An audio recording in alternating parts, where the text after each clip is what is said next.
आज दुनिया में 95% लोग अपने अहंकार को प्रेम समझते हैं। मैंने ये 95% लोग क्यों बोले, 5% क्यों छोड़ा? अगर मेरी बात बुरी लगे तो अपने आप को उस 5% में आप सेट कर लेना। कैसे अपने अहंकार को प्रेम मानते हैं, इस वीडियो को आप अंत तक देखना और चिंतन करना कि ये बातें ठीक है या नहीं है। 14 फरवरी को वैलेंटाइन डे मनाया जाता है। मैं तो कहता हूँ 14 फरवरी को राधा कृष्ण प्रेम दिवस नाम दे देना चाहिए और इसे एक त्यौहार की तरह मनाना चाहिए। अब आप कहोगे कि वैलेंटाइन डे हटाकर राधा कृष्ण प्रेम दिवस दे दिया, इससे क्या फर्क पड़ेगा? इससे अगर हम सूक्ष्म रूप से देखें, बारीक रूप से देखें, तो बहुत ज़्यादा फर्क पड़ता है। आज की पीढ़ी या आने वाली पीढ़ी जब सर्च करती है गूगल के ऊपर कि वैलेंटाइन डे क्यों मनाया जाता है, तो गूगल का रिकॉर्ड बताता है कि एक पादरी थे जिनका नाम था वैलेंटाइन, और उस जमाने में सम्राट थे। उन्होंने सैनिकों की और जो बड़े अधिकारी थे उनकी शादी के ऊपर रोक लगा रखी थी। तो पादरी वैलेंटाइन ने छुप छुप के सैनिकों की और अधिकारियों की शादी करवाई। जब सम्राट को पता चला कि पादरी छुप छुप के शादियां करवा रहे हैं, तो उनको फांसी दी गई, और वो जो फांसी का दिन था वो 14 फरवरी था। उसके बाद में वैलेंटाइन डे मनाया जाता है। अब देखिए, आप सब लोग पा लेने को ही प्रेम कहते हो, शादी करने को ही प्रेम कहते हो। जिसको पा लिया वही प्रेम है आपकी नज़रों में। और मैं इसको कहता हूं कि इसको राधा कृष्ण प्रेम दिवस नाम दे देना चाहिए। इसके पीछे भी एक लॉजिक है कि अगर हम इसको राधा कृष्ण प्रेम दिवस के नाम से 14 फरवरी को मनाएंगे, तो आने वाली पीढ़ियां जब भी सर्च करेगी कि इसको राधा कृष्ण प्रेम दिवस क्यों कहते हैं, तो उनको रिकॉर्ड ये मिलेगा कि 18 साल तक कृष्ण गोकुल और वृंदावन में रहे। 18 साल के बाद में वो मथुरा गए। 15 किलोमीटर की दूरी है वृंदावन से मथुरा की, लेकिन 18 साल तक कृष्ण एक बार भी पहले मथुरा नहीं गए थे, क्योंकि उस जमाने में 15 किलोमीटर की भी दूरी बहुत बड़ी दूरी हुआ करती थी। जंगल ही जंगल थे, ये गाड़ियाँ मोटरसाइकिल नहीं हुआ करती थी, तो रथ से जाते थे। 18 साल की उम्र में वृंदावन छोड़ा कृष्ण ने। उसके बाद में राधा से दोबारा कभी नहीं मिले। 108 साल तक कृष्ण जिए, लेकिन राधा से एक बार भी नहीं मिले पूरी जीवन। लेकिन तुम्हें प्यार की झलक मिलती नहीं, उससे पहले तुम सोचने लग जाते हो कि शादी कब करें, शादी कैसे हो। तुम पा लेने को ही प्रेम कहते हो। और भगवान श्री कृष्ण 18 साल के बाद में 108 साल तक राधा से नहीं मिले, फिर भी उनका पूरे जीवन प्रेम वैसा ही था। प्रेम घटता बढ़ता नहीं है। और आज भी हम राधा कृष्ण के प्रेम को कहानियों के रूप में सुनते रहते हैं। आज भी राधा कृष्ण, राधे श्याम नाम साथ में आता है। वो अलग नहीं है, वो एक ही थे। प्रेम जिसमें तुम देखते हो, वो जो प्रेम उसमें है, जो तुम में है, वो तो आपने पा ही रखा है। लेकिन हम अपने अहंकार को प्रेम कहते हैं। कैसे? प्रेम एक ईश्वरीय तत्व है, और मैं तो यूं नहीं बोलता कि ईश्वरीय तत्व है, परमात्मा ही प्रेम है। देखिए, जीसस ने क्या कहा कि प्रेम ही परमात्मा है। बुद्ध ने प्रेम को प्रेम नहीं कहा। क्यों? क्योंकि तुम अपने अहंकार वाला प्रेम मान लोगे। इसलिए बुद्ध ने प्रेम को करुणा कहा, दया। और महावीर ने प्रेम को अहिंसा कहा। क्यों कहा अहिंसा? हम जिससे भी प्रेम करते हैं उसके साथ में हिंसा करते हैं, उसको दुख देते हैं। कैसे? हम आगे बात करेंगे। प्रेम जो ये शब्द है, ढाई अक्षर प्रेम के पढ़े सो पंडित होए, ये किसका प्रतीक है? प्रेम, ये ढाई अक्षर सत्य है। सत्य की तरफ प्रतीक है, उसकी तरफ इशारा है कि जो सत्य है वो 2.5 अक्षर का है और वही प्रेम है। जो ईश्वर है वही सत्य है, वही प्रेम है, वही परमात्मा ही प्रेम है। और 2.5 अक्षर इशारा करते हैं आत्मा की तरफ। आत्मा 2.5 अक्षर। आत्मा का जो स्वरूप है वो प्रेम है।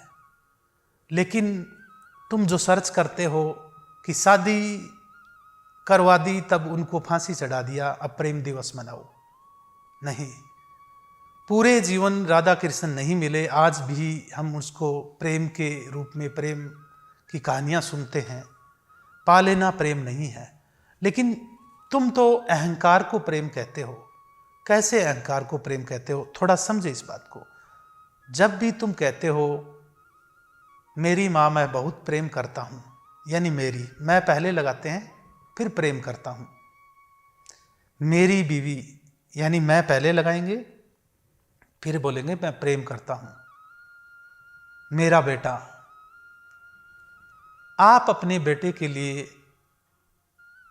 कर्म कर रहे हो, मेहनत कर रहे हो, परिश्रम कर रहे हो, उसको लिखा रहे हो, पढ़ा रहे हो, उसको बड़ा कर रहे हो। आपको बड़ा प्रेम है अपने बेटे से, बड़ा सुंदर दिखता है आपको आपका बेटा। मान लेते हैं एक दिन आप कोई सामान ढूंढ रहे हो अलमारी में, संदूक में, आपको पुराना लेटर मिला और उस लेटर में आपको पता चला कि ये जो तुम्हारा बेटा है ये तुम्हारा नहीं है, तुम्हारी बीवी के किसी और के साथ में संबंध थे, ये बेटा उसका है। तो जिससे तुम अब तक 5 साल 7 साल से प्रेम करते आ रहे थे, जैसे ही तुम्हें पता चलेगा कि ये बेटा तुम्हारा नहीं है, तो जो तुम्हें प्यारा लगता था अब तक बेटा, वो अब तुम्हें करूप लगने लग जाएगा। जिससे तुम प्रेम करते थे अपने बेटे से, उससे घृणा करने लग जाओगे। जिसके लिए तुम लंबी उम्र की प्रार्थना करते थे, अब तुम ये सोचने लग जाओगे कि ये मर ही क्यों ना जाए। तुम अपने बेटे से प्रेम इसलिए करते हो कि वो तुम्हारे अहंकार का ही फैलाव है। वो इसलिए कि तुम अपने बेटे को अपनी कार्बन कॉपी बनाना चाहते हो। तुम इस दुनिया से चले जाओ फिर भी तुम्हारे बेटे के साथ में तुम्हारा नाम जिंदा रहे, इसलिए हम अपने अहंकार को प्रेम बोल रहे हैं। समझे, बारीकी से समझे आप इस बात को। एक माँ कहती है कि मैं अपने बेटे से बहुत प्रेम करती हूँ, और उसको ऐसे जकड़ लेती है कि उसे जैसे मार ही डालेगी। कौन अपने बच्चों को आज़ादी देता है, कौन उसको अपने ढंग से जीने देता है? सब अपने अहंकार की वजह से अपने बच्चों को अपना जैसा ही सब लोग बनाना चाहते हैं। और एक माँ कहती है कि मैं मेरे बेटे से बड़ा प्रेम करती हूँ। अगर उसको पता चल जाए कि जब डिलीवरी हुई थी हॉस्पिटल के अंदर तुम्हें होश नहीं था, तुम्हारा बेटा है वो किसी और के पास चला गया, और वाला बेटा तुम्हारे साथ में रखा गया, तो क्या तुम इतने दिन प्रेम करती थी, सेम प्रेम वही रहेगा? जो बेटा तुम्हारा था अब 5 साल 7 साल 10 साल हो गए, आपने उसको देखा ही नहीं, और जब पता चला वो बेटा तुम्हारा है, तुम्हारा प्रेम उधर चला जाएगा।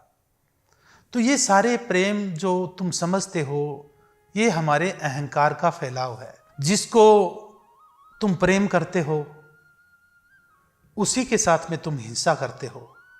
जैसे कोई पुरुष किसी स्त्री के प्रेम में पड़ा और प्रेम में पड़ते ही उसके पंख काट देगा, उसको पिंजरे में बंद कर लेगा, उसकी आज़ादी छीन लेगा और कहता है कि मैं प्रेम करता हूँ।